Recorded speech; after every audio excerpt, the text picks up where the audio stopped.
किताब पढ्नुहुन्छ के गर्नुहुन्छ तपाईले? पढेको नानी पढेर जम्मै यस्तो भयो। ए तपाईले त सबैले टाँसे भनेर चिनिन्छ त नाम बाजेलाई? जम्मै टाँसे नै दिएको नानी टाँस भयो। ए तपाईको इन्डियातिर पनि तपाईलाई बोलाउने नाम पनि टाँसे नै भन्छ हो बाजे? टाँसे नै भन्यो कि पनि।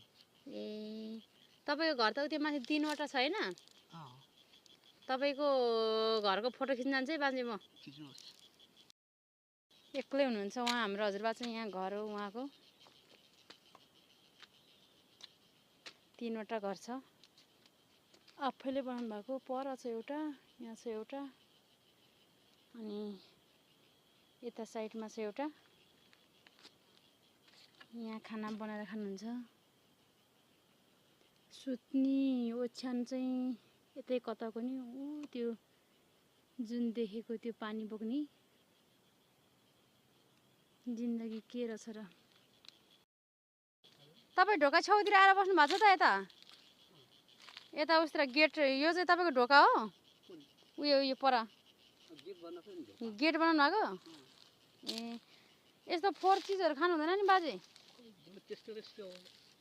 होइन यस्तो राखेर भाँडामा खानु हुँदैन नि? अर्को राम्रो सफा भाँडामा खानुपर्छ खानेकुराहरू त। लुगाहरू धुने पानी छ भन्नुभयो नि तपाईँले? ए खानालाई छ पाजे? ए अघि ल्याउनु भएको? त्यो ठेलगाडामा ल्याउनु भएको? ए तपाईँ त मान्छे डनै हो नि है? कति वर्ष हुनुभएको छ तपाईँ अहिले?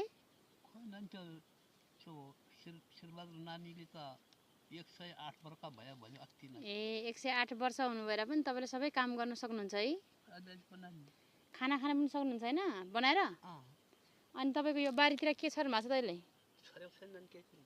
मकै छर्नु भएको छैन उतै परतिर? कोदोको बियाड? आजभोलि नै बियाड राख्ने हो त बाजे कोदोको?